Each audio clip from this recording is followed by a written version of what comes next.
lean on us. We are here for you. You matter. You are not alone. Are you feeling overwhelmed? Not sure where to turn? The National Suicide and Crisis Lifeline is there for you 24/7. Call or text 988 or chat at 988sc.org. Whether you're having an emergency or you know someone who needs support now, they can help you take the next step towards finding hope and healing. There is hope. 988sc.org. Looking for a fun way to win 25 times your money this football and basketball season? Test your skills on Prize Picks, the most exciting way to play daily fantasy sports. Just select 2 or more players, pick more or less on their projection for a wide variety of stats, and place your entry. It's as easy as that. If you have the skills, you can turn $10 into $250 with just a few taps. Easy gameplay, quick withdrawals, and injury insurance on your picks are what make Prize Picks the #1 daily fantasy sports app. Ready to test your skills? Join the Prize Picks community of more than 7 million players who have already signed up. Right now, Prize Picks will match your first deposit up to $100. Just visit prizepicks.com/play100 and use code play100. That's code play100 at prizepicks.com/play100 for a first deposit match up to $100. Prize Picks, daily fantasy sports made easy. Steering wheel. Left the steering wheel here. Steering wheel. Hey, steering wheel. Somebody tell him to give it to it. Come on. Whoa. Your leg, mate, please. Your leg. How the f*** is this possible? I'm driving like a grandma. Get that, Ralph? Did you hear me? From the radio. Ralph, acknowledge. Now, come on, close him down and kill him. We've got a lunatic on the track down that interstate. I am so annoyed.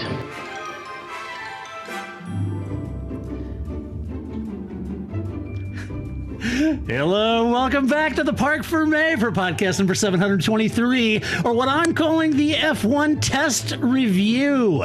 That's right, this is Todd. No, Todd, not now. AKA Negative Camber. You know why I've asked you here. It was convinced the villagers that I'm harmless. That's exactly what I need you to do. Tonight, for your kind consideration, we're going to cover, exhaustively I might add, the F1 testing, what limited testing there was in 2020. But before doing any of that, I have to introduce my co-host. People really got mad, Paul, because I was saying guest and not co-host, and clearly you and Grace are co-host. Yeah, people were that would assume that we have some kind of power or do any prep. Right. I guess they felt like I was slighting you guys, and I certainly didn't mean to. No. I'm introducing my co-host. You guys know him. You love him. He is the sporting manager of Heart of Racing, number 23, Aston Martin in the IMSA series. He happens to also be Lawrence Stroll's favorite redhead expat over here in America. I know you were thinking it was Harry. It's not Prince Harry. It is Paul Charsley, Lawrence's favorite. Paul, how you doing? I'm good. Yeah. I'm still healthy. So yay. Yay. So welcome back. My friend. Yeah. So good I'm to glad be you got back. You got their last podcast in. Yes. You started off a little froggy at the beginning there, but I think you got in the swing of things and managed to fight through it. I'm just happy to be here. Just like Lance, you fought through it. And just like Lance. I mean, the hair and everything. Yeah. So it's been good. Just getting ready to head into Sebring. Getting ready for Sebring, right? Tomorrow, heading over there tomorrow. Yeah, the 12-hour again. It seems like it was only 2 months ago we were on the podium of the 12-hour, but we're back again. Hopefully, moving another step forward. So. Yeah. Well, this is good. You guys had a good 24 Daytona. It probably didn't finish where you wanted, but a much better result than last year's Daytona. Yeah. So you got a lot of momentum going into Sebring. You guys feel pretty good about the car. Sebring, a markedly different and bumpy track, and 12 hours probably feels like 24 at Sebring. Yeah. If you're driving, if you're standing outside, it's not so bad, right? Yeah. You actually go to bed at night, but yes, I mean, Sebring is a fantastic track. Obviously, Daytona was a good result. We wanted more. You always want more, but sure. Considering how our season started last year, it was head and shoulders above that. And now we're returning to a track that we were competitive at last time, and we've done a couple of days testing since then. And we think we've, improving the car still. So, all we care about is going up, right? But the first year was getting the team together, getting everything sorted out. I think this year, every race is about the championship. So Ian feels pretty good about it. Yep.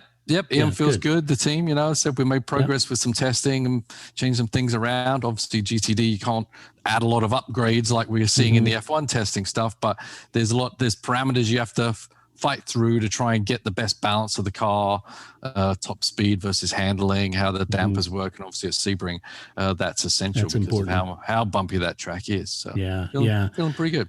Yeah, does that car is just that Aston Martin is so damn good looking. It is. I just love that car. I was looking at your pictures you're posting, and when you're doing some shakedown of it, it's just that freaking car is so awesome looking. Yeah, it's very photogenic. Yes. It is, and it sounds good.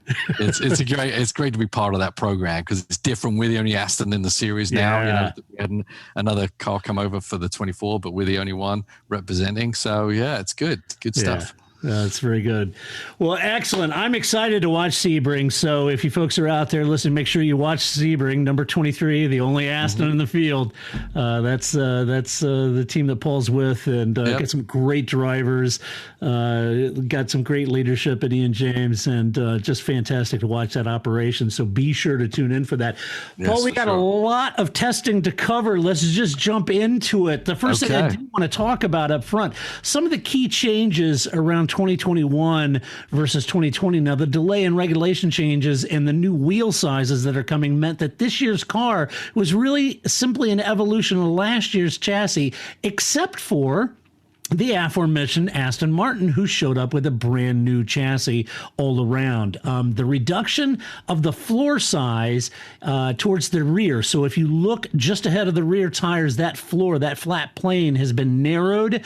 That's a big, big deal. And the reduction of that just ahead of the rear tire has really become the battleground where teams are looking to compensate for the lost aerodynamic downforce that they were getting from that area. And most of the teams spent tokens on the rear end of that car, like Red Bull did, trying to reclaim that aerodynamic downforce. So those were the key areas that most of the pundits were looking at and most of the teams were looking at. We'll talk about more of that when we get into each team's review.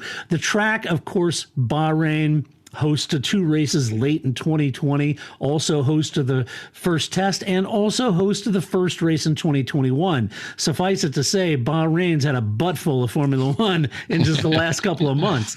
And the standard layout was used during the testing. But let's talk about the conditions, Paul. Right up front for those 3 days. The preseason testing was influenced really by the weather. The first day consistently windy with a lot of gusts and a sandstorm. The wind was about 29, almost 30 miles an hour, so very windy. That affected the aerodynamics, as you can imagine, of the car. As a result of the wind, there was a lot of sand on the track. That compromised the grips, and the tires and the different compounds of tires all reacted sort of differently to that sand. The temperatures were also particularly high, so the combination of these factors led to some of the surface overheating of the tires initially on that first day and increased tire degradation, as you imagine, with all that sand. On the second day, the wind still remained, but the temperatures were lower, which did reduce the overheating issues the tires were having as a result, and the teams had a lot better balance with their cars, with plenty of setup work carried out over generally those short runs, as was the case on the opening day. And then the third day, the final day, was running much better track conditions, moderate winds, cooler temperature, a nice breeze, but the track temperatures were similar to the first day, and a lot of the teams were carrying out long runs using the C2, C3, and C4 compound tires that were nominated for the Bahrain Grand Prix. So this is the tires they will use in the first Grand Prix, so they were working with that.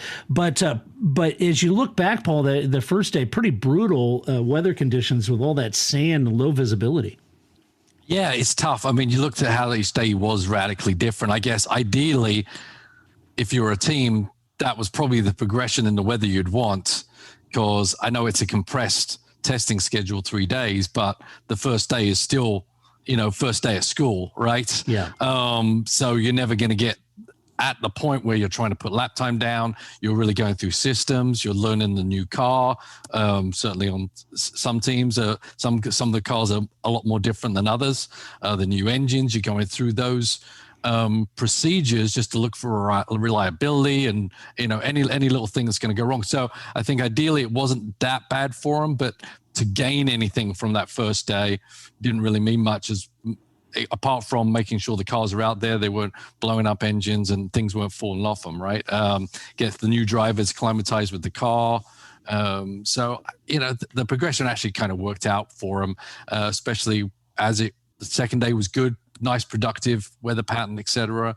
And then the third day, ideally, they got back up to the temperatures, but, they're going to have to deal with those all year long, right? So yeah. You can't learn everything in this 3-day test, but they'll definitely maximize that. It's interesting because normally preseason is at Barcelona and they don't get back to Barcelona for like 4 races. And the car's evolution is quite a bit at that point. They bring upgrades here. Here we're looking at the first race of the season is basically the test is rolling into the first race. So it's a different ideology right now where they probably were looking a little bit on getting the car set up for that race, but you can't dwell on it because this really is, with the limited amount of testing we have, this really is something that they have to test all the different parts of it. So I don't, like, even when the Mercedes was a little off, you got to remember that these testing days are for the season, not just for the next race. Right. So they may be putting setups on, wing setups, different dampers, different ideas, that they can get data for all the other races in the near future. Definitely the first 6 races, they're probably putting simulations on that, which may not show in lap time. It may even look like the car's not handling very well, because they're not actually dialing the car into the track. They're trying to dial into a track that isn't actually there, but they're gaining that data so that they can do similar equations as to, well, if it does this here, it's probably going to do this there. So testing is interesting, but obviously you cannot judge the book by the cover on lap times or even visually looking at the cars going around sometimes. Yeah.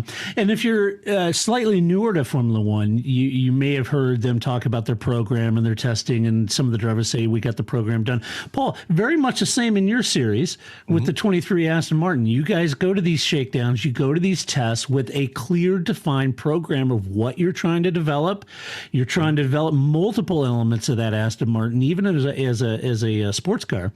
You're trying to develop that program. So when you go there, Paul, as that sporting manager, you're going through this program, working with your engineers, team, drivers, working with Ian, trying to achieve a certain set of criteria out of that program that's accomplishing not just Daytona, not just Sebring, but, whether it be COTA or any other track that you guys are going to, that's the program that you're running. And Formula One is kind of that on steroids, right? Yeah, absolutely. And there's certain tracks that are better than others for exploring different options, right? You don't go to Laguna Seca for a test day because everything's so weird there, and the asphalt and the degradation is, you're not going to, you basically go with a Laguna setup, but nothing that works at Laguna works anywhere else, right? Yeah. But you also look at, how does one thing affect another? I mean, think of the multiple things you can change on a car. If we do this with the rear dampers, let's go through this 4 different setups with the front dampers and see how that adjusts the car, so that when you go to another race and the car's handling like this, we're like, okay, we'll look at our chart, and when we did this and this and this, it fixed this issue. So they'll kind of go with that kind of flow graph chart to try and fix whatever the problem is on the car. But so you kind of get to know the car as well and how it reacts to different inputs, right? Right. From the different engineers. tire pressures, different suspension stiffness, everything. I mean, it's never ending. But yeah, you're right. You obviously go there with a box full of knowledge you've already got, so you don't have to start from ground zero. Right. But there is a never ending adjustments that one thing affects another, right? Yeah. But you definitely go there with a plan, knowing what you can achieve at that track with the temperature that it's at. Don't try and, figure out what the car's going to be like in 40-degree weather when, it's going to be nowhere near that. You're not going to get anything out of that. So you also got to know the limits of what you can explore as well. Right. Well, they were pretty tough conditions. I just, up front, we'll just tell you real quick that the fastest laps for the entire 3 days of preseason testing, fastest lap set by Max Verstappen in the Red Bull, a 128.960. I'll give you the top 10 fastest. You had Max Verstappen. You had new rookie Yuki Tsunoda in the AlphaTauri, second fastest. Carlos Sainz in a Ferrari, third fastest. Kimi Räikkönen in an Alpha, fourth. Lewis Hamilton, fifth. George Russell in the Williams, sixth fastest. Daniel Ricciardo in a McLaren, seventh. Sergio Perez in the Red Bull down in eighth. Fernando Alonso returning to Formula One after a 2-year hiatus in ninth. And then 10th place was Charles Leclerc in his Ferrari. If I didn't mention a name, then that means they were slower than the top 10. Those were your top 10. I want to give you the lap count too as we head into the review team by team. The lap count, AlphaTauri, a stunning 422 laps, exactly on par with Alfa Romeo, 422 laps. That's a massive amount of laps for those two teams. Ferrari, 404 laps.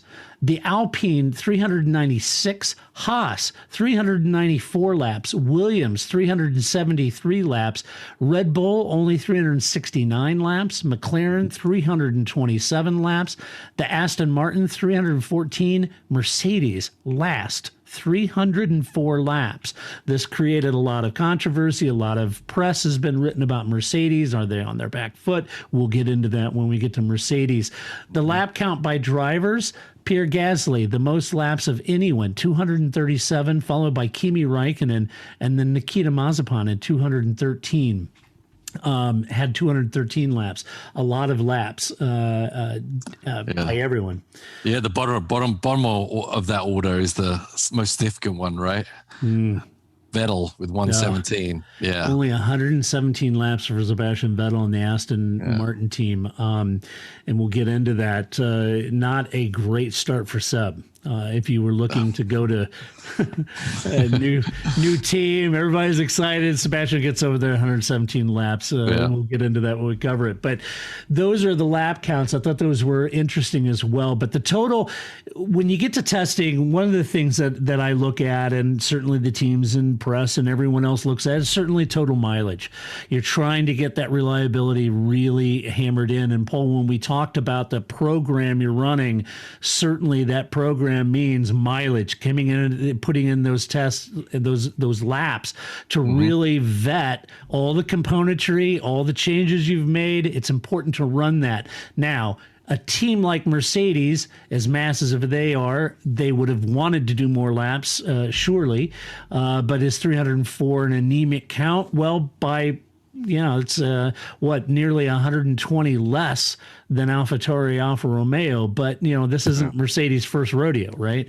They know what they're doing. So with that mileage, speed, all of that being said, there certainly are always testing caveats, right, that you have to talk about. Never-ending caveats that everyone always offers. I enjoyed how many disclaimers the broadcast team and even the press were offering with regards to their horrible assessment when they said that Ferrari were the team to beat. You remember that? A couple years ago, they were like, "Oh, Ferrari's the team to beat," and they kept clinging on to that. They were wrong, and they knew we were wrong. And the next race. Oh, they're going to come on, and they did that for nearly half a season.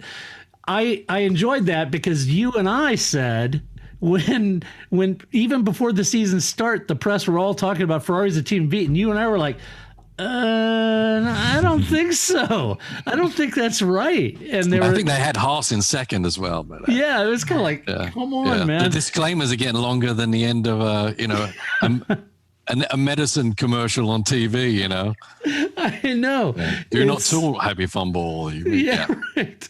It was oh my gosh. We were saying at the time, we were scratching our head, had no idea where they were coming up with that. Mm-hmm. And they just kept kicking that can down the road, trying to make their predictions come true. And we're like, just give it up, you know? Yeah. So anyway, we were basically at the time saying, in fact, we were saying, some of the few who were saying that the press were all wrong, and we were some of the very few that were saying that. I've said this 1,000 times. When the press and teams tell you that you can't really tell much from testing, that's all a lie. Mm-hmm. All right. You can tell a lot from testing. All right. The reason they say that is because they don't know what programs each team is running. But the teams know what program they're running. Right. And they have a pretty damned good idea what the other teams are running. Yes, they do. All right. Yeah. So anytime you read a story in the press or you hear something, oh, yeah, you really can't tell anything from the testing. That's BS. They absolutely know what they're doing. And Paul, you know, you're in a team, you go to testing, you know damn well what that Aston Martin's doing and what you're doing. And you have a pretty damn good idea what everyone else is doing too. Yep, you do. I mean, through historicals as well as, you know, you kind of keep your eye on over a race weekend on how these other teams Lean on us. We are here for you. You matter. You are not alone. Are you feeling overwhelmed? Not sure where to turn? The National Suicide and Crisis Lifeline is there for you 24/7. Call or text 988 or chat at 988sc.org. Whether you're having an emergency or you know someone who needs support now, they can help you take the next step towards finding hope and healing. There is hope. 988sc.org. Looking for a fun way to win 25 times your money this football and basketball season? Test your skills on Prize Picks, the most exciting way to play daily fantasy sports. Just select 2 or more players, pick more or less on their projection for a wide variety of stats, and place your entry. It's as easy as that. If you have the skills, you can turn $10 into $250 with just a few taps. Easy gameplay, quick withdrawals, and injury insurance on your picks are what make Prize Picks the #1 daily fantasy sports app. Ready to test your skills? Join the Prize Picks community of more than 7 million players who have already signed up. Right now, Prize Picks will match your first deposit up to $100. Just visit prizepicks.com/play100 and use code play100. That's code play100 at prizepicks.com/play100 for a first deposit match up to $100. Prize Picks, daily fantasy sports made easy. do their programs for the practice 1, practice 2, etc. And same thing with testing. All the teams seem to have a DNA in testing of how they approach it and what procedures they go through. So there's definitely something to be gleaned out of that as well, historically, just as much as analyzing segment times and watching the cars. And they kind of know most of the time what's going on, and internally obviously they know if they're struggling or not as well. So yeah, right. Now, while top time is less important, mileage, straight line speed, corner handling, and the car rake versus the reduced rear end aero restrictions, those are all the elements at play. That's what you're looking for: steering wheel input and corners, mid speed, slow speed, high speed. Those are all the things that you're looking for in testing, and we saw a lot of that over the 3 days. So you may say, okay, well, the top time sheet, that is probably less important. And that's probably true. You know, no one's going to go out there and expose their ultimate speed at this point. Right. And that's where you get a lot of the accusations of sandbagging. Of course, they're not going to do that. From a tire perspective, sandbagging isn't showing the real performance or the impact these new tires will have in 2021 either. So if you aren't putting in your ultimate lap, you're not putting the tire through its ultimate pace. And so they're leaving a little on the table there that they'll find during that race. Yeah, I mean, honestly, it doesn't matter how many days of testing they do. It's still different from a race weekend. Yeah. You know, and that's really when all of us will then know, right? Yeah. Right. Teams have ideas and they're pretty close, but sometimes there's a couple of wrenches thrown in there when you get to the race weekend, a couple of surprises, which is great because that's what we want to see, right? They do their homework in between the testing and they look at the data, and that's what they're doing, right? All these miles are getting data, and they're not literally processing this data in real time. They're going back and they're going to the drawing board and they're analyzing and to the nth degree, and they're figuring stuff out. And so they'll come back with a better package at the next race. They'll understand their car a lot better just by looking at the data, not just looking at their car go around the track. So right now it's an endless flood of information and crossing information from one part of the car to the other and seeing really what they had. And going back to the office and sifting through terabytes of data that they pulled off that car. So anyway, that's the testing caveats that I wanted to mention. All right, let's jump into the teams. Let's talk about the testing as a whole. We're going to start off with the Red Bull, Max Verstappen, Sergio Perez. Max set the fastest time of the testing session. He said the car felt really good. That seemed to be the case as I was watching his confidence on turn-in, Paul, that mid-speed cornering on both long and short runs. He wasn't suffering. You remember last year, he had that high rake, remember? And the back end was snapping out and they were spinning. He and Albon were spinning quite a bit, trying to come to grips. I would say that this year, quite a bit different. You weren't seeing that back end step out, but they still have a lot of rake in that car. And Max seemed very confident in that car. Perez seemed to be acclimating to Red Bull really well, but I sensed a little hesitation in his voice when he was being interviewed. He's working within a team that's fully wrapped around Max Verstappen, and that can't be easy, as Albon and Gasly discovered pretty quickly. However, Perez said they improved the car every time he ran it, and that the car feels good and there's a lot of potential, and he felt that they could challenge Mercedes. The car is clearly, as I mentioned, designed around Max, and if Sergio got on top of the testing pace, that means he's able to make that driving adjustment, Paul, needed to immediately get on top of that, and that is the difference, I think, that you'll see between Sergio Perez and a Gasly or an Albon.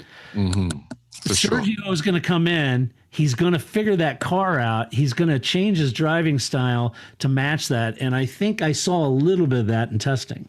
Yeah. I mean, so obviously we're starting with the first car. So, and we look back at a year ago, and the Red Bull looked kind of out to lunch as they were trying to, when they really pushed it to its limit, it basically let go.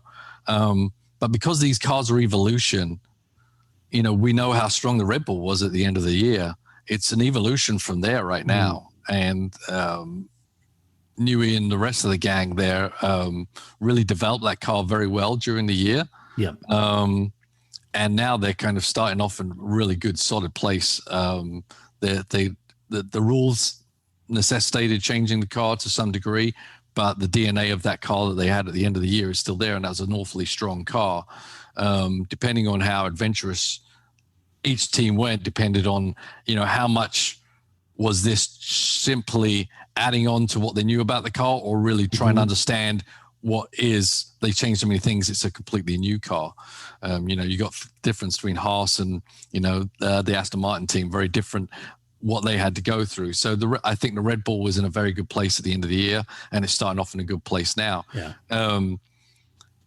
From what we hear, obviously Verstappen likes a pointy car, right? Really, really lots of grip on the front end and controls the rear end by quick hand movements and just control of brake release, etc. But that's how he likes the car. Now Perez, he's a very fast driver. We know that. He hasn't had to deal with coming to a team like this, apart from when he went to McLaren. Didn't work out so well, right? But he's a different guy now. What I'm more interested to see is, I think his pace was fine. Obviously, he was 8th in the charts or whatever. But the different day, different half days, program. You just can't even compare driver to driver right now. You can just compare to how that car was doing in that moment versus all the other cars, and he was doing well versus all the others. He was at the top of the charts in one of the sessions, one of the half-day sessions, I believe. So I think he's definitely get his head around it. He's definitely a lot of experience he's got is going to help him get his head around this car and then bring his own strengths to the team, which is, as we know, he can go fast and not use the tires. And it'd be interesting to know if he was bringing some of that to the testing, or if he was keeping some of that to himself right now, because he doesn't have a lot to himself. So it's interesting how that verbiage went during the testing between Perez and Verstappen and the team, because I think Perez went to McLaren and learned a little bit about how that's going to be like, and I think he's probably going to approach this one a little bit different. So yeah, there's some that believe that the cars running a higher rake with this year's regulation changes are working better than the cars with the lower rake. And to that point, remember last year, Red Bull had a lot of spins and the rear end was very twitchy because they had that high rake.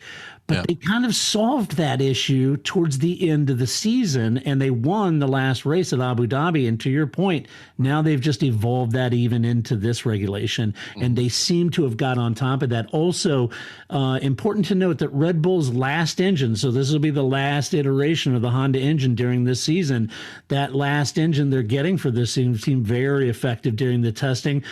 I don't think we've seen the Merc at full chat yet, so top line speed is really unknown about the Red Bull, but at least it looked certainly reliable and on song anyway. Yep, I definitely think they've got a knife to fight the Mercedes a lot better than we've seen in the past. Are they going to beat Mercedes? Hard to know, but could they have narrowed that gap? They possibly have. We'll see.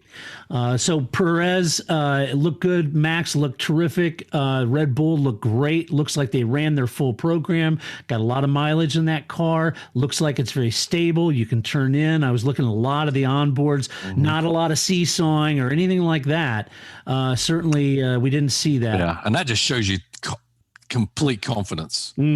I mean, as I've always said, the hardest part of driving a race car around a racetrack is that first third of the corner. When you make that commitment with the steering wheel, you don't, just kind of you're like waiting for it to tell you if that was that okay. Oh no, sorry dear. You to put a little input. But if you got complete at one with the car, you make that initial input once and be done with it. Set it and forget it, as Ron Popeil used to say, right? And then know that the back end's not going to swap around, the front end's not going to launch away from you either. That's exactly what I saw. Total confidence from Max. He turned in, he knew that back end wasn't flipping out. Right. And he likes that pointy. We know Seb likes a pointy car too. And unfortunately, watching Seb, I saw a lot of understeer trying to coax that car into a corner. Whereas Max, boom, turned it in, had total confidence. And if you start off the season with a car that feels that good, then even if the pace isn't maybe as optimum to Mercedes, but that will give you consistency, which is really strong under race conditions. Right. Let's go to Mercedes. Talk about that Lewis Hamilton, Valtteri Bottas. Merck seemed to have increased the rear rake on their car, but like Red Bull last year, they seem to be losing the back end very quickly. And Lewis spun a few times, beached it, had to stop the session and recover the car from the runoff area in the kitty litter. So he was chasing the rear end of that car through most of that test, Paul, and that looked difficult. Merck made changes to their MGUK and their engine block, as well as their MGUH, which is a split turbo, which Honda also uses. And some are thinking that maybe Ferrari might have switched. We'll get into that a little later on a split turbo design. Mercedes left a lot on the table as a team who were used to pounding out serious mileage. Think of the last few preseason tests over the last few years. They just ran mileage after mileage and pounded it out. So they missed that opportunity, although some speculate that the fact that they're staying in Bahrain this week for their official shakedown run / filming or whatever it is they're doing, some suggest that maybe that is by design and that the real upgrade pieces will show up now. Not necessarily in the testing, but they're going to show up during their shakedown run when they're all alone.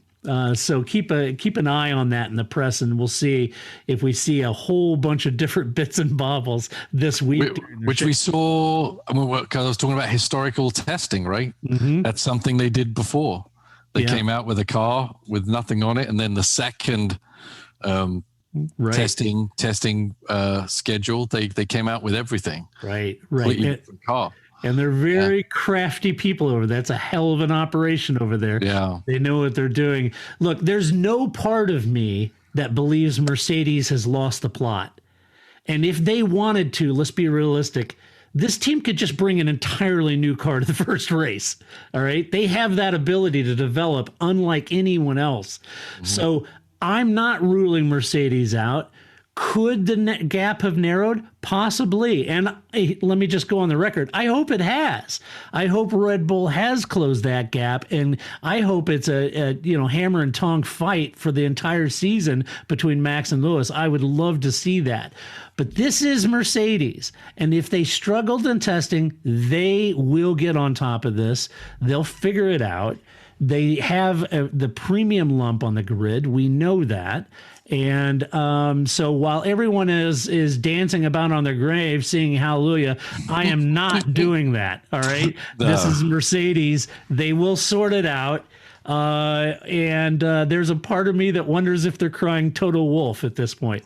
Yeah, my first inclination was Mercedes have had so much performance in hand. Mm-hmm. What more do they have to do? Right. But there have been on occasions where they've fallen a little flat and haven't been the Mercedes from race to race to race. So if you were Mercedes and you had just a well-beater car year after year after year, you go to testing in a car that basically you had last year, would you just keep going with the normal plan, or would you try and fix the dips in performance during the testing? Because that's kind of what my mind was going initially. I don't know if I'm right or not, because I think the mileage thing is an issue. I don't think they ever plan to do 100 laps less than everybody else. No. So there's a little reliability thing that I think they should be worried about. But I definitely think if I was them, I would be focusing on their weak spots and try and fix those at their preseason testing, rather than just trying to build up and dominate everyone through the testing, which would lead you to the car struggling a little bit. And as I said, this isn't a Bahrain test. This is a preseason test for the whole year. Right. So that's when you throw all the different scenarios. Okay, let's put in, the Abu Dhabi setup. Let's put in the Brazil setup and see what happens. And why we struggled there and what we can do to fix it. Yeah. So I'm definitely not thinking they're behind Red Bull. I said the reliability is something, but I definitely think they know what they're doing. And I don't know how much you can do in those shakedown, press day, photo op days, because you can't. It's a different tire you run. It's like a Photoshop video tire, so you can't glean a lot of info from it. But I don't think they're on the back foot and panicking right now, because I think they've already got their plan in place for that first race. Yeah, this team knows what the hell they're doing. And, people say, well, Lewis is spinning. Well, Lewis is going to push it. He's going to push that car, and they're going to try to push that car. If they did increase the rake, which it looked like clearly they have to me, then that narrow rear end and that reduced floor on the back is what they're trying to solve for. And if they're going to increase that rake, they very well could have been trying to go down the path that Red Bull did last year, where they were spinning, and maybe they're testing that out, Paul. Right. But as you said, they have a program. They didn't plan on doing that 100 fewer laps. But to that point, as I mentioned, they made changes to the MGUK. They made changes to the engine blocks and the MGUH. That's the reliability issue. I think that did have niggles during this test, but I think they were trying a lot of different things in this test. Right. If they show up in 2 weeks' time and pummel everyone in Bahrain, will I be surprised? Absolutely not. This is Mercedes.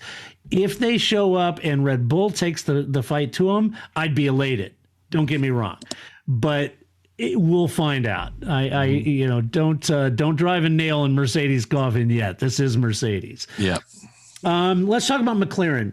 Lando Norris, Daniel Ricciardo, first time in the McLaren, looked great, looked very handy in that car. Did not look like Dan skipped a beat. You wouldn't expect him to. He's a pro. He knows what he's doing. McLaren's loophole was interesting with regards to the rear diffuser. That was an interesting element design back there. A lot of teams looking very closely, wondering if they've maybe went a bridge too far with the regulations. If they haven't, no one knows if any of the teams will lodge a complaint. But if they haven't, you may end up seeing the other team sort of adopt that rear diffuser. So very clever rear diffuser design. The transition, I think this was a real key element here, Paul. The transition from that Renault power unit to the Mercedes power unit seemed to be going very smooth. That was a smooth affair. And when you contrast that to a couple of years ago, how they struggled just trying to fire the Honda up, this is a big advancement for this team, despite spending most of their tokens on the new engine mounting design. I think the team had a very good test, knowing that they had to focus on getting that Mercedes lump in the back. You just can't take the Renault out and put the Mercedes in. That's a split turbo design, and it takes some doing. They had to spend their tokens there when they would have preferred to spend it on all the chassis and the monocoque and the aero. So I think much was made of their pace and terrific testing. I think they did have a great program. I'm not quite as convinced on that it was such a fantastic, because they didn't have the total mileage that other teams had to give that new engine and chassis time to bed in and present any concerns that may crop up.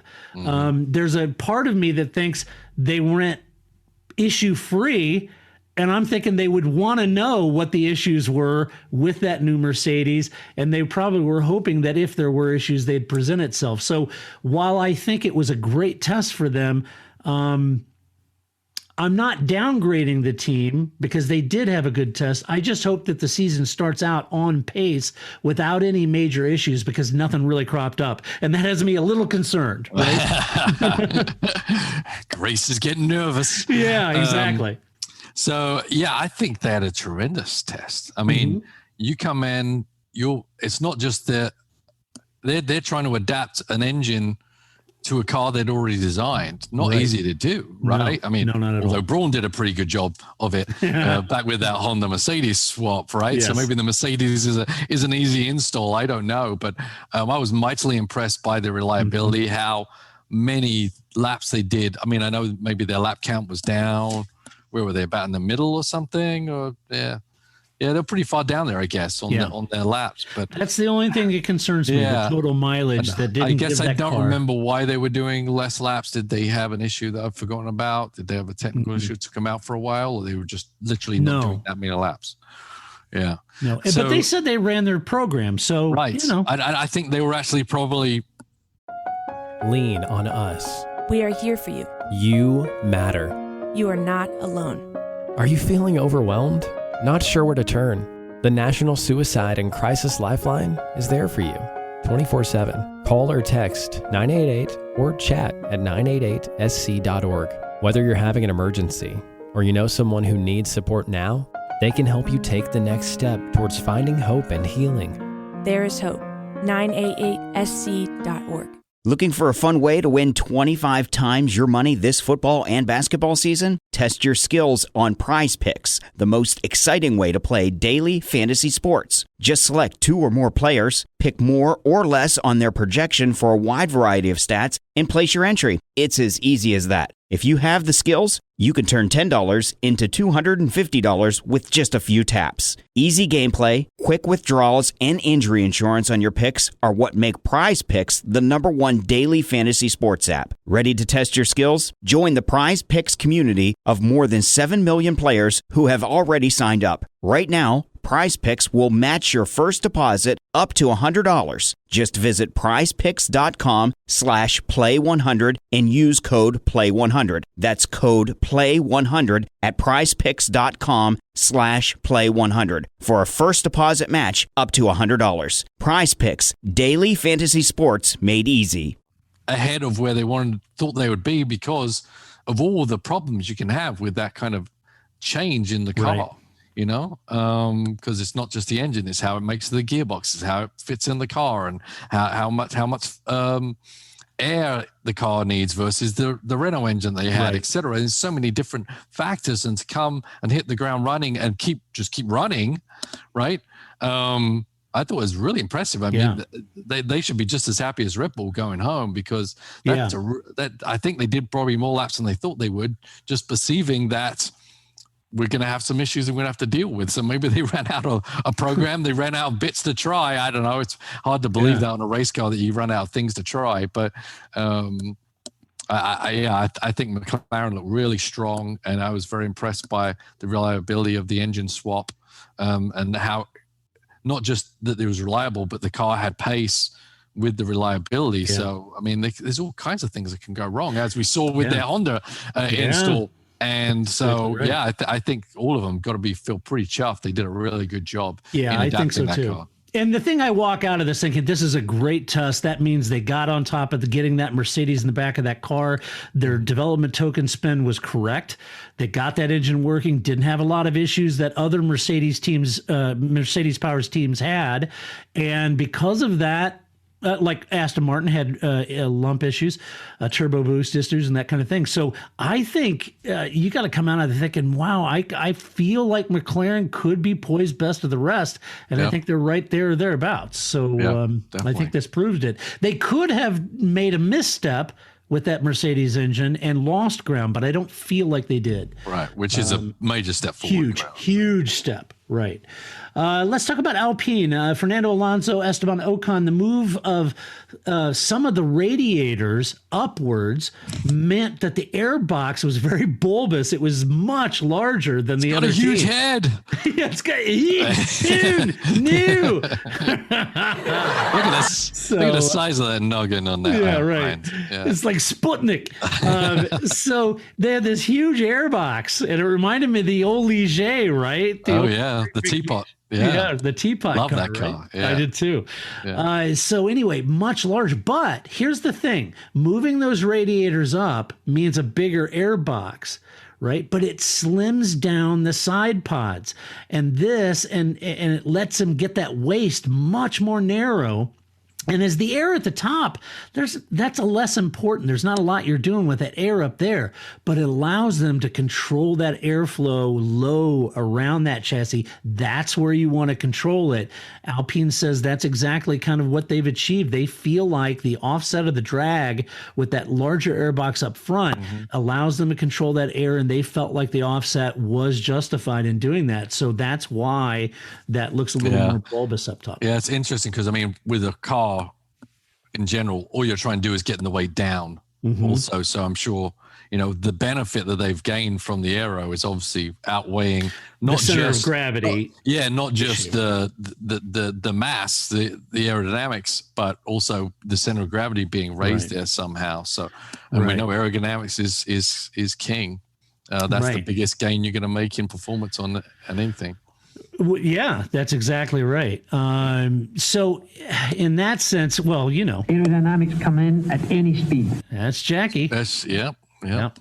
So only on the Fords though, I think. Right, the tempo, of course. The tempo nailed it. Totally nailed it. It was designed from the wheels up, Paul. So yes, center of gravity raises. That's not what you want, but they felt like they could get that waist narrower and control that aerodynamics around the chassis, and that the payoff was relevant. At least that's what they're saying. We'll see come race time.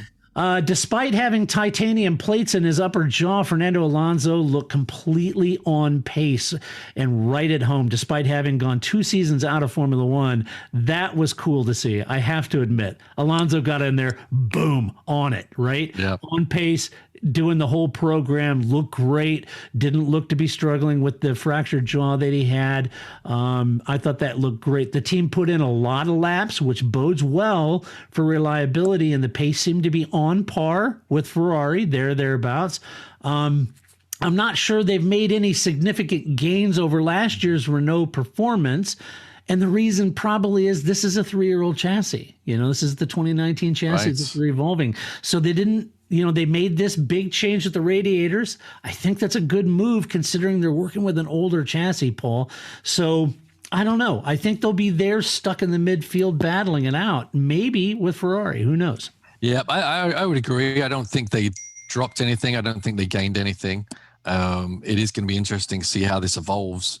Yeah, it was crazy last year. They did way better than we thought they would with an older chassis that was last year. Now they're coming with that same chassis, right? But there's something to be gained from familiarity or something, right? And you can rethink outside the box and repackage stuff as they've done. That's something they're going to have to do. They have to with that car. So they're going to have to throw some different stuff at it and be use some ingenuity there. They know the car, but they've got to do something different, get more performance out of it. They got more performance anyway because they got Alonso in the car, which is fun. As you say, it's just fun to watch that guy drive. But I know Dan Ricciardo was also fun to drive. So replace one fun guy with another fun guy. One more fun. One guy's a bit more fun to have a beer with, mind you. But I think Alonso's going to be pretty happy considering how he left Formula One, and that this team's probably a bit closer to the sharper end, and that's going to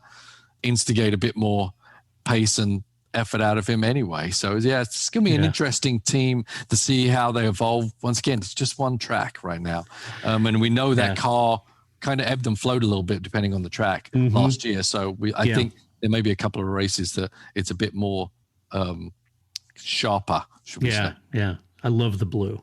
Sorry. It does look good. It does. I love the blue. It's like harkening back Ligier. I'm thinking, this is great. And then when they came out with that bigger air box, I'm thinking, Ligier, it's French Racing Blue. For God's sakes, I'm happy. That's good. I've been calling for French Racing Blue for 5 years now. Yeah. All right, let's talk about AlphaTauri. This is a great result, great test for this team. Pierre Gasly, Yuki Tsunoda, rookie, first time in the car. I thought it looked great. I thought Yuki did a great job, to be honest with you. The young man looked great in his meteoric rise to F1. This is kind of a neat story, and I thought it was just a talented young man. Looked great, looked poised behind the wheel in that car. You'd expect that from Pierre Gasly, of course, but Yuki, I thought, acquitted himself very well in this test. The team adopted last year's Red Bull front suspension and steering system, and in order to do that, they had to modify last year's monocoque in order to make the new suspension work. So a little bit of a gray area with token spin, but regardless, as I mentioned, Yuki did a great job during the testing, said that the car worked great on the C5 tire. He loved that increased grip. That was new to him. Loved that. The race sim, he said he did. He learned a lot about the tires, and as anyone would tell you, this is really where the rookies, struggles with this tire and the changing degradation of these tires. So he got a lot of running in, pounded out tons of laps for this team. So from a reliability standpoint, a Honda reliability standpoint, if they were running that Honda in much higher settings, that would have been good for Red Bull to learn. They put it all on the table out there. I think in the end, I think we saw most of what that team could produce as far as speed and pace, but that bodes well for their movement towards the sharp end of the grid. I'm hoping that they can develop now through the rest of the year, that they've got the resource to develop that car, because I think they look damn good. And I got to say, Paul, I love the white wheels. Yeah. Who doesn't like white wheels? Thought it looked great with that livery. Does. That car does look good. It does look good. But it was interesting though that Tsunoda Rossi got the second fastest lap. But then there's that whole big controversy over his DRS was open more than anybody else is, right? So you got to think it's kind of like back to the old Jordan days where you cheat the car up so it does a good lap time to keep everyone interested. I don't think it's any coincidence that Red Bull would want to big up the Japanese Honda driver in Formula One to get their interest a little bit. I mean, even a little bit of a glory lap there. A bit of a glory lap, and it's funny how even people with like decades of seeing everything, everyone still looks at that lap time, right? Even though it was a bit of a cheat, quite honestly, it's fun. It is fun to say, but Red Bull, AlphaTauri, they need as much help from Honda as they can, even though Honda are pulling out, right? They want to keep that Honda have an interest in that whole program, even if their name isn't on the side of it. And I think, throwing the glory out for glory lap for him was probably not the worst idea they had. No, I thought it was a good idea, because now you're going to have Mugen involved with them in their in development, and this is all bodes well for them. I think it was all a good move to have him in the team. I think he's a good driver for sure and deserves to be there. And historically, Japanese drivers are pretty good on qualifying type tires, because that's how their whole life or progression in the series in Japan is. They always had the glory tire, the qualifyings, even when Formula One did away with it, etc. Japan, for some reason, have always kind of kept that in their programs. So these guys really do know how to extract that one lap pace out of there. So I think he's probably going to do pretty good at qualifying. Obviously, he showed it in that pace. Even DRS open too long corrected. And I think Gasly is a great benchmark. But overall, really solid week for those guys. Well, yeah, absolutely. I thought it was a great week. Reliability's there. They pounded out more laps than anyone, right there with Alfa Romeo. I think both the Alphas looked terrific as far as reliability and really putting in that mileage. And Yuki needed those laps. So I thought that really worked out well for that team. Very excited. I hope they can get in amongst that midfield and mix it up a little bit. And with Pierre Gasly, I think they will. Yeah, I'm excited to have a Japanese driver back. Yeah, me too. Absolutely. And I think, there's been some good ones. Yeah, for sure. This guy looks like he may end up being the best. Yeah. Early days, obviously. Yeah, early doors, as you might say. Early doors. In the UK there, Paul. Along with controversy. Let's talk about your team, Aston Martin. Sebastian Vettel, new to the team, 4-time champ, moves over there. Lance Stroll, the only new car on the grid, as everyone else is using the older chassis. But Paul, it was clear that this was not just a green Mercedes or a pink Mercedes. They spent a lot of time in the woodshed developing this new chassis. Look, you're going to roll the dice when you do that. And this team knows that, if the last year's was kind of a copy of the Mercedes, okay, fair enough. But they are putting some serious money behind this, Lawrence's. This is a real program. They're designing that chassis. Big gamble. They got Sebastian over there. Sebastian said, look, there's a lot of new things with the new car. It's a new Merc engine. He's not used to that Mercedes engine. A lot of new buttons and knobs. They had a turbo boost pressure issue that sidelined him. Didn't get the running in, but that was a Merc engine that they had an issue with. So, probably not a great test for them, no doubt about it. Seb said the car felt fine, but he said it's all relative. Look, it's testing. It's difficult to assess their position in the pecking order at this point. Of course, you'd expect Seb to say that. The lack of mileage to me is a real concern. They do have a lower rake than the other cars. Recall what I mentioned about the higher raked cars seeming to do a little better with that new aero regulation around the rear floor. It makes you wonder, if they have the potential in the car that unfortunately they just couldn't really unlock it over just 3 days. So if it's an all new chassis, these are difficult things, and it takes time to develop this. It takes time to understand what this chassis is going to do. 3 days really isn't enough. So, look, they had a plate full of niggles. That hobbled their program. Very limited running for Seb, and that doesn't bode well for him. But at this point, are these basically teething pains that you would get from its first real car under Lawrence Stroll? And I think they'll continue to pace this. And will it come out hitting the ground as fast as the pink Mercedes was? I don't know. I think they'll be in amongst the battle for the best of the rest. That's not really the intent here. Check out our season preview next week we'll make proclamations. But I'm kind of worried if they may have to take a step back with the new chassis design before they'll go forward. I don't know. And sometimes you have to. You have to, right? yeah. You got the devil, and it's easy to manipulate it, and you know what buttons to push, right? This one is a whole new thing, and not saying they've got an excuse because it's a new car, because honestly, I think the McLaren was at probably their degree of difficulty is nearly the same. Yeah. And so, but it is understandable that between those two teams, one of them was going to have some kind of issue in really getting up and running and understanding the vehicle. And you're learning a whole new car, not just a a power Right. plant in the back of the car, right? Right. Not that was easy from McLaren, believe you me. I think it's a good process that they're doing it now because this is a new team and they're building a team and they're building procedures. They're trying to figure out who does what and who's good at what. Right. I think that's powerful going into for the next year when everything changes. They got to know what their strengths are and how to fix them before they create a whole nother car next year. So I think it's a good thing for them. I think they've taken a step back right now. Let's just see how they develop it as it goes along. But it doesn't seem like it's the car that they finished the season with. Obviously a car that could win a race.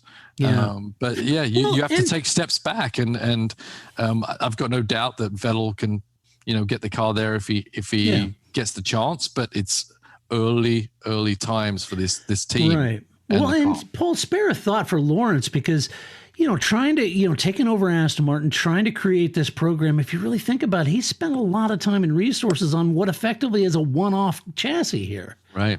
Because they're going to change it again, right? So that's a lot of money and resources to put in this team for a season. It's a tough position to be in. And it's unfortunate because I feel concerned about that team spending the kind of money they did on this year's chassis for a one-off deal, knowing that it's not going to really evolve into that. But there will be lessons they learn with this chassis that will assist them in the next year's chassis. Right.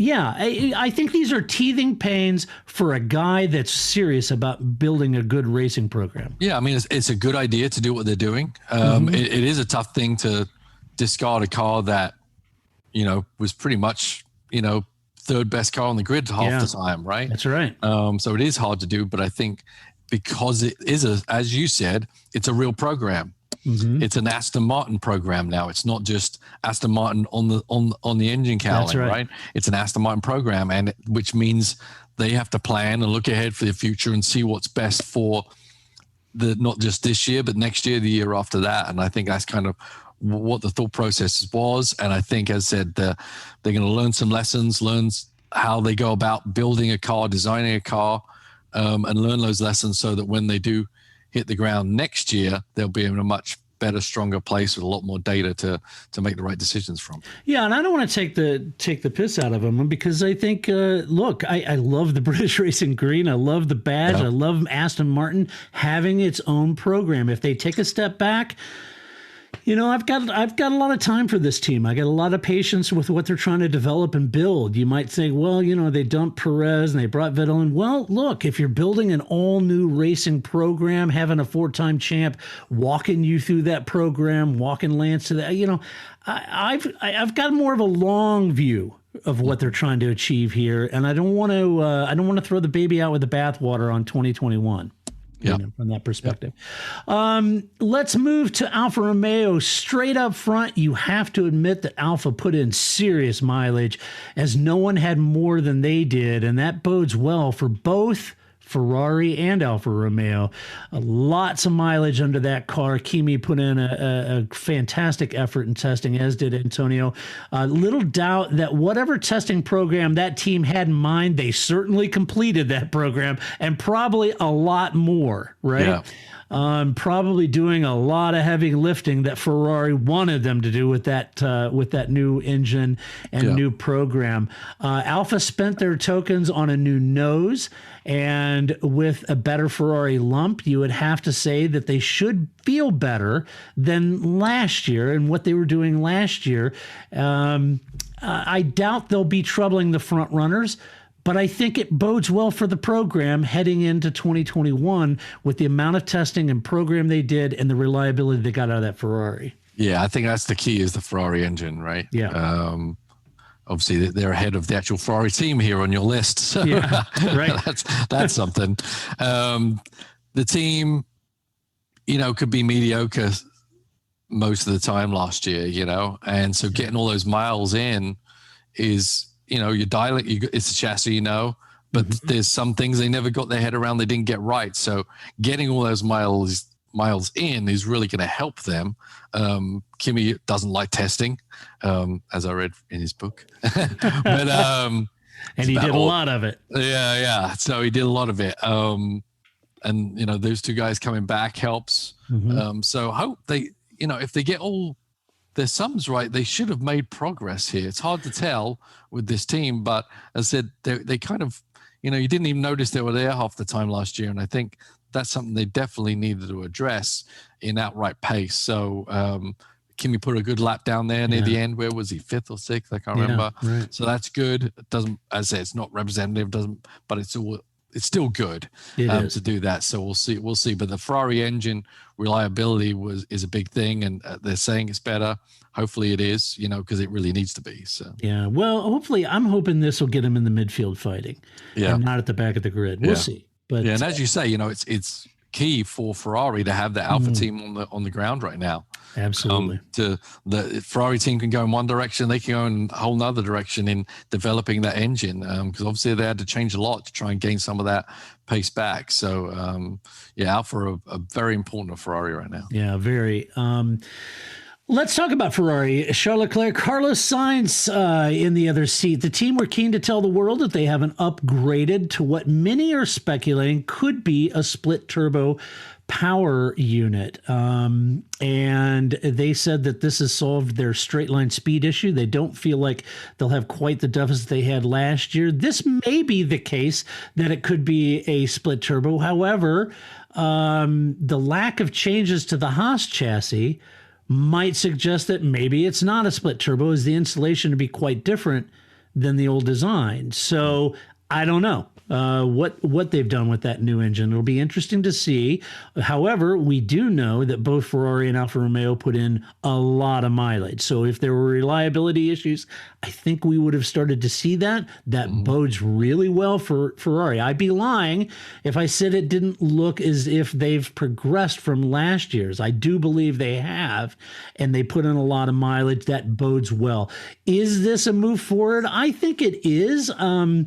Will they be amongst Red Bull and Merc? That's a tall order. I hope they are, but I don't know. It's a tall order. We didn't see.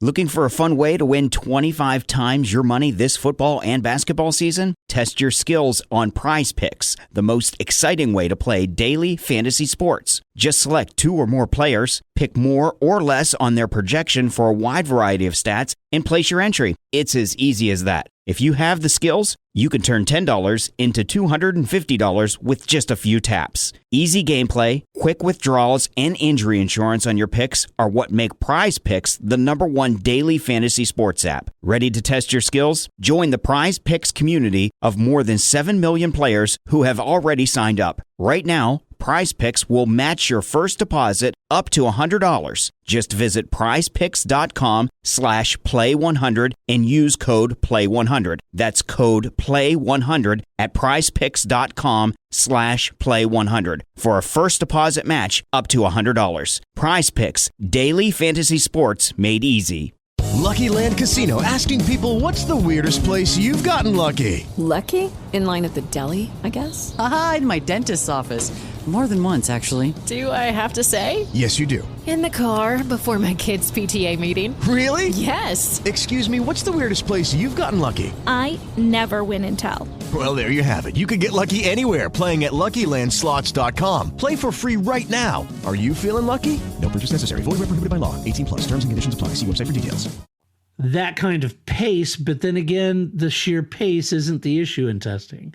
What I was looking for was the consistency and confidence that Charles and Carlos had on medium. On that, did they have that that confidence in that car like Max did with the Red Bull during testing? That's what I was looking for. What did you see, Paul? Yeah, I mean, I think there were moments when you would say they're getting closer, but then other moments where they stopped on track. Yeah. So I definitely don't think they're there to make progress. I don't know. Where did they finish in the championship last year? Was that 6th or something? Oh, I can't even remember, now. but it was way down, right? Down, I mean, yes. And yeah, I think they've made progress, but I think they need to make a lot more than they've already done. I think in the hands of Charles and Carlos, I think those guys can really wheel the car around if you give them the car to perform. If they got the motor sorted out, That's great. There were moments last year where the car had some good pace and Charles made the most of it.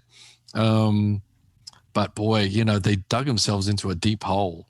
And I'm not sure we saw enough confidence in the drivers or pace on the track that made them, depending on what the tire they were running, fuel loads or whatever, to really suggest they're right back in it again. I don't think they are. There's a cheeky at least progress has been made. There's a cheeky part of me that thinks, Paul, knowing that the engine freeze is coming in, I'm thinking they spent most of the time trying to get this engine sorted, knowing that it's going to be frozen. Right, and the whole car is going to change. Knowing that the whole car is going to change after this year, I don't know if they were that intent on solving all their aero issues and all that.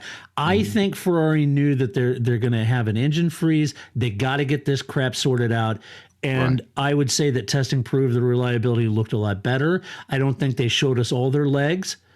And they may have really been focused there for the 2022 big changes. Right. No, and that makes sense. I mean, obviously, the aero department, the chassis department are different from the engine department, but even Ferrari have limited resources.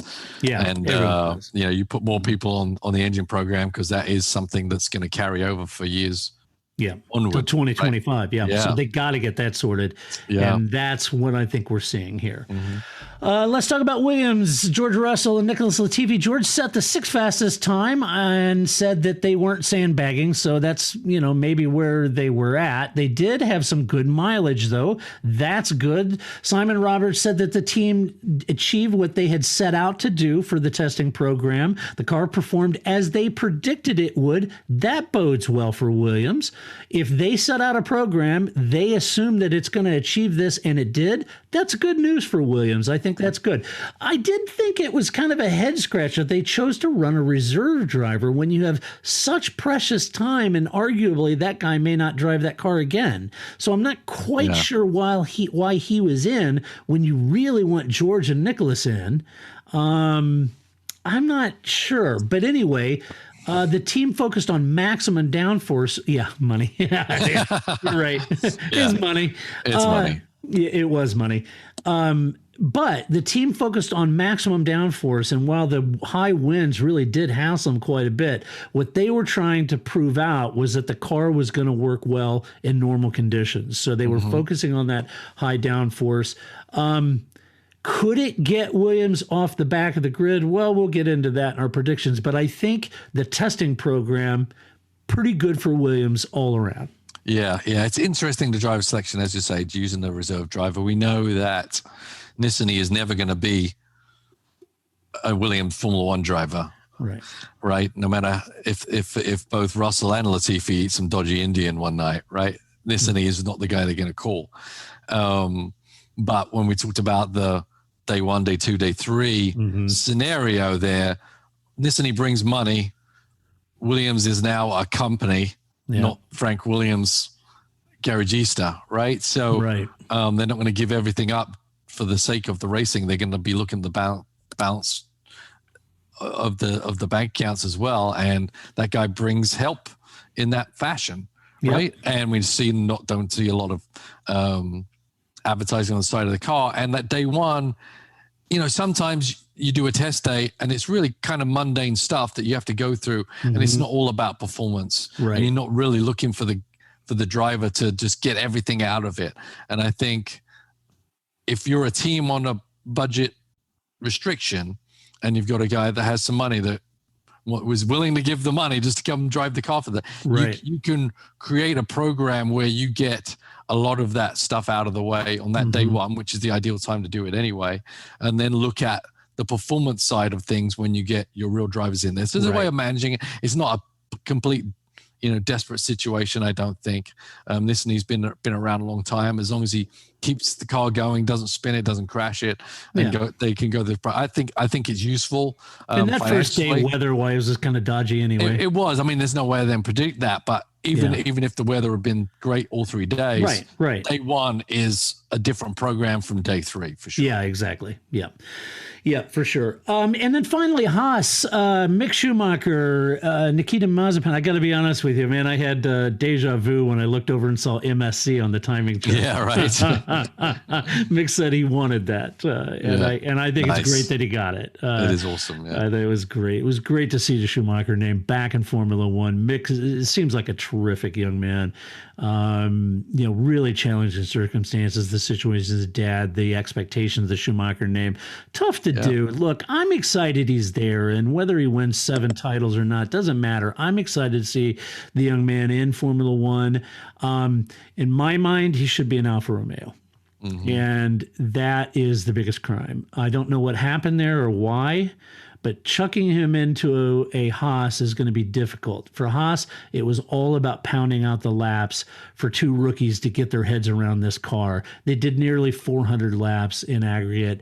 That's what they needed to do to give both these drivers a lot of seat time. Haas was the only team that didn't spend any development tokens.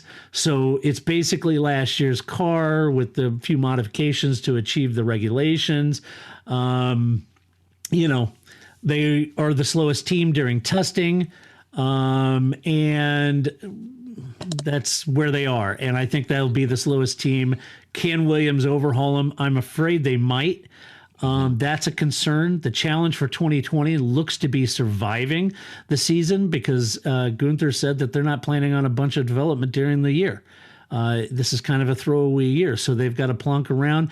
I think that, for me, Nikita Mazepin was standing and his father funding this basic throwaway year.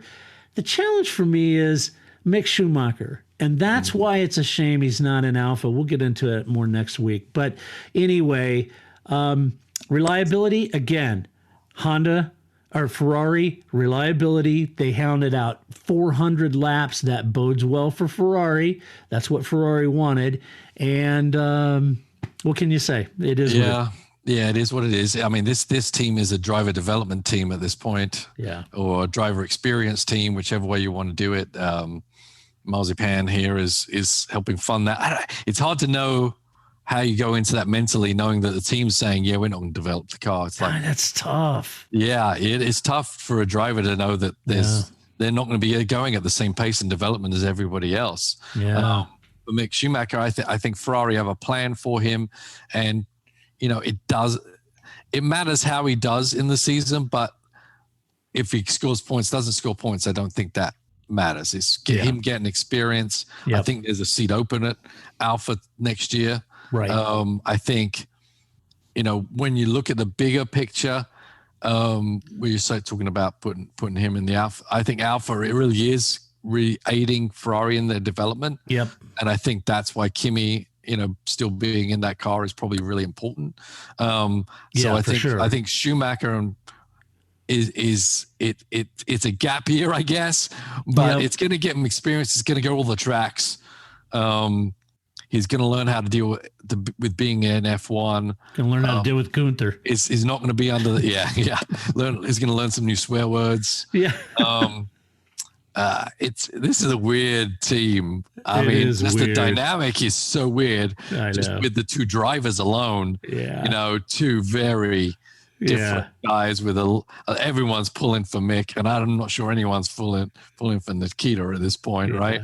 That's tough. Yeah, it's tough. It's gonna be a tough year for all of them. Yeah. And they've got to extract everything they can out of it. The testing, there's a few little bits they threw on the car, but the problem is they're not developing a car from last year that wasn't very good. Yeah. So how can you expect to get anything different this year? Probably not. Yeah, probably not. Yeah. The big question at this point, can you get ahead of Williams? No. I'm thinking no. I think Williams are on the way up. Yeah. And I think Haas are going to do a good job of keeping the back roll. Yeah. Well, stay motivated, Mick. We're all cheering for you. Yeah. All right. Well, that is what we think of testing. That is a review of each team and testing. That is Paul's notes done and dusted. He's already thrown those in file 13 in the bin. But anyway, we will be back next week to do a season preview cast with Paul and go down each team and talk about what we think the season could have in store for each of the teams and each of the drivers. And we'll share our opinions on that. We hope you have enjoyed this testing review, of course. And a huge thank you to all of our Patreon supporters out there. We would not do this without you. If you like the podcast, go over to iTunes, give us a little love, and give us a good rating over there. And thank you so much for all of you that chimed in on social media and on the website as well at theparcfermé.com. And until next week, Paul, it's been great having. Yeah, no, I've got to finish up here. It's Finish. I've got Paul's book reviews. Oh, let's do book reviews. I alluded that visually, but not everyone. I did. I didn't pick up on your hint. Yeah. So here's Paul's book reviews. All right, let's do it over the time. So we got the Kimmy book. Yeah, how was it? It was mediocre. Yeah. I learned he's a family man. That's great. But and his family, as most of these drivers, gave up a lot for him to be there, but little else. I don't think there was a lot of surprises in this book. It was basically written by a guy who didn't know anything about Formula One, so I don't think he was the book's kind of written from someone who would know what Formula One was about nearly. What's it like? What's a Formula One car like? It has this. When you go, it just didn't have a lot of meat to the sandwich, I would say. It wasn't like a tell-all on the drunken gorilla. It wasn't, with the mind. Obviously, he had struggles with drinking, and he stopped all that for the most part. But I don't think, this would probably be pretty far down on my list on books to read as we warm up. Not as good as Damon Hill's. Not as good as Damon Hill's. That was a great book. For many reasons, not just F1. I think it was actually just a really good book. So my next book is the Adrian Newey book, which is How to Build a Car. Really super interesting on him as a kid. And, you see lots of kids drawing those little pictures of cars and how they work. I remember myself doing that, right? Yeah. You do it. But how he evolved that with the great mind and evolved this into getting into Formula One. That's all he wanted to do. He wanted to be a Formula One designer. He tried to be a driver, wasn't much of a driver, but it follows him, his steps towards Formula One. Pretty amazing how quickly he moved up, but he spent some time over here in the States in IndyCar that kind of really cut his teeth on being the guy, and then went back to Formula One after being just one of the people, and giving some it dissects each car and what its pluses and minuses were, what was going on in the team at that time. So on the technical side, it's really interesting. On the personal side, I find it really interesting. Oh, cool. You isn't it? But it's a lot of pages, but I'd highly recommend it. Yeah, very, very good book for the Formula One minded people who are both technical and sporty, and can actually read, words that are more than 4 letters. So that's good. Cool. So the last book, of course, is On a Sad Note. Yeah, I meant to put this at the top of the notes and at the top of the show, and I totally meant to talk about Murray Walker. Yeah. I've read that biography. I loved it. I really enjoyed that. I hope you did. I really enjoyed it, and I was talking to Tom Firth V, and he had a great idea. He said when he was younger, his parents bought him the book and the book on cassette. Yeah, I guess he has to go buy a cassette player, but Murray Walker's narrating it, right? So I'm going to go buy the verbal version audio, of it on Amazon and have Murray speak to me, because as a child, think about it. Murray used to be the only guy commentating on Formula One in your entire life. Yeah, and look how many people have to show up to a Sky F1 series now. You got like 4 world champions, you got this and that. Sometimes it was literally just Murray. James came along occasionally and some other people, but sometimes I watch a F1 race, it was just Murray Walker talking, and he'd make you a little mad sometimes because he'd get it wrong and everything. But when you read the book and you understand, what they were dealing with when they're trying to follow a race. They're looking at the race on a little 9x9 black and white screen. Exactly. It makes those mistakes seem all the more impossible. How he didn't make more. I know. But his enthusiasm, I mean, as you say, since a kid, he was the voice of F1. He got you excited even when there wasn't anything going on. I know. You know, I mean, just one of a kind guy, but definitely, really miss his voice, but man, you know, lived to his late 90s, fantastic. And he's got a very interesting life before he even got Oh my gosh. Oh, he's in the tank. He's in World War II. Yep. And an amazing biography. Here's the thing. I meant to do all of the Murray Walker tribute at the top of this cast, and I'm so glad you reminded me. But as a Yankee, we didn't grow up with Murray. But as a Formula One fan, I've always heard Murray, and I'm a bit of an anorex, so I was always listening to Murray, and I would find audio of Murray, and I read that autobiography. I've grown to love Murray from afar because we didn't get to enjoy all of those years of Murray Walker, but I know you did. And he's such an integral part of your childhood and listening. And you, like many other British people, this is all they'd known. Their entire life was Murray Walker calling it. Right. And as I got older, when the internet came out, I could go and find old races with him and Martin Brundle, which I think were a great duo in and of themselves. But then listen to him and James Hunt clash, and they were chalk and cheese, and I thought that was great to listen to that. I just grew to love Murray over the years and really mourned the fact that we didn't get to listen to Murray. And would have loved to have done so. And then read his biography, and oh my gosh, what an incredible man! What an incredible man! Super nice guy. Everyone you hear, speaking to him, a friend of mine, Carl Jones, was just telling a story on Facebook that, he was going to race in the Sierra Cosworth or something that Murray was going to commentate on.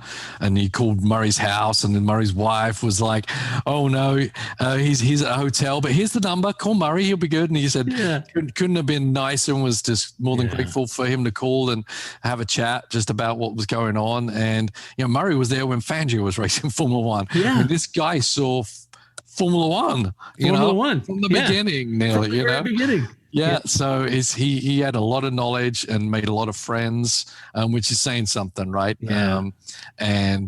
Just his emotions are out there, especially the one that always comes to mind when Damon Hill won the World Championship. Of course. I mean, but it was a big friends with Mansell and Mansell Mania and Murray. I mean, just couldn't have been more exciting. And even Michael Schumacher. He and Michael Schumacher got along really well. And and I thought that was such a neat tribute when Michael gave him the signed champagne bottle with all the drivers and was there at his last call. And it just...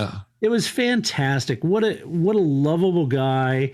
Just so sad, but certainly lived a long life of motorsport and was such a huge supporter of the BRDC. And just anywhere there was motorsport, there was Murray Walker. He's a bit like Sterling Moss in that sense, just a legend in British motorsport, and deservedly so. The voice of F1, and as Bernie Eccleston said, there is Murray Walker. There's no comparison. Murray is not anywhere. And so such a sad passing and hard to take. But my gosh, we would be all much poorer without Murray Walker's influence on all of our lives in motorsport. And goes without saying, to all his family and friends, our deepest condolences for his passing. But my gosh, all of us are much better motorsport fans because of his voice. Yeah, absolutely. So anyway, if you have not read Murray Walker's autobiography, please do so. It is a terrific read, just like Jackie Stewart's is. A fantastic read, a fantastic book, and like you, Paul, I highly recommend it. So. With that, we will leave you for this week, but we will be back next week to do a season preview. I'm looking forward to it. And until that time, this is Todd, a.k.a. Negative Camper, saying so long. That's it, man. Game over, man. It's game over. I don't feel I've got to prove at all. I don't really want to prove anything. I started as an amateur with no idea or no intention of becoming world champion. I was curious to find out what it was like to drive a car fast, to drive on a certain circuit, to drive a certain type of car. Judy was boring. Hello. Then Judy discovered ChumbaCasino.com. It's my little escape. Now Judy's the life of the party. Oh, baby, mama's bringing home the bacon. Whoa, take it easy, Judy. The Chumba life is for everybody. So go to ChumbaCasino.com and play over 100 casino-style games. Join today and play for free for your chance to redeem some serious prizes. ChumbaCasino.com. No purchase necessary. Void where prohibited by law. 18 plus terms and conditions apply. See website for details. With the Lucky Land Slots, you can get lucky just about anywhere. This is your captain speaking. We've got clear runway and the weather's fine, but we're just going to circle up here a while and get lucky. No, nothing like that. It's just these cash prizes add up quick. So I suggest you sit back, keep your tray table upright, and start getting lucky. Play for free at LuckyLandSlots.com. Are you feeling lucky? No purchase necessary. Void where prohibited by law. 18 plus terms and conditions apply. See website for details.